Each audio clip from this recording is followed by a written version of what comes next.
there were shootouts and a lot of violence and excitement surrounding those goldfields here in Australia. Yeah, it was a wild place. Ben Hall's an interesting character. He's certainly not a Robin Hood. He made poor life choices. He certainly hung around the wrong people who influenced him the wrong way. He was born at Maitland, lived there. His parents ended up working for a guy up around Marundi. Now, they were both ticket of leave convicts. He became quite an accomplished stockman himself, but that didn't sort of last long. That's when he started to fall in with the likes of Frank Gardner. When does the fun start? Won't be long now. Prior to 1862, you actually didn't have one police force in New South Wales. The Bushrangers certainly did take great advantage of that. They were able to rule with a bit of fear because there wasn't a police force that could protect people.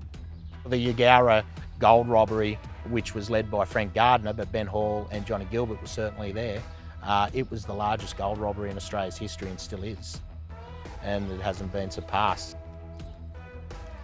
My favourite story relating to Ben Hall comes from my local village, obviously, here in Jugiong. 15th of November 1864, the gang was having a lovely day out there, robbing everybody who came past, including the mail coach at a place called Black Springs. Drop it or I'll blow your bloody head off!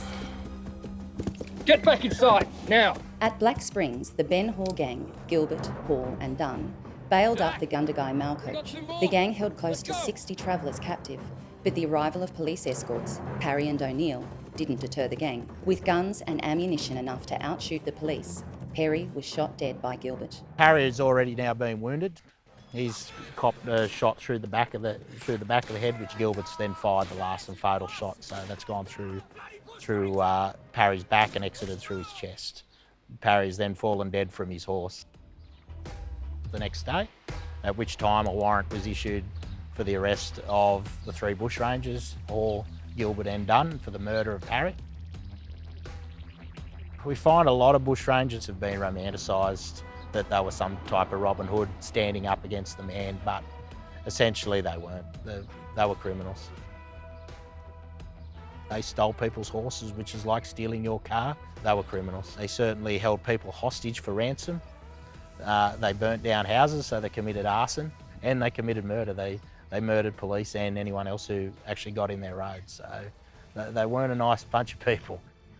I think Hall obviously always struggled with making the right choices because of who he hung around, and so that bad influence continued. His wife ended up leaving him because of other poor choices in life, like having affairs and that sort of thing. So from there he just continued down a life of crime, and then ended up being shot just outside of Forbes by a police party in 1865.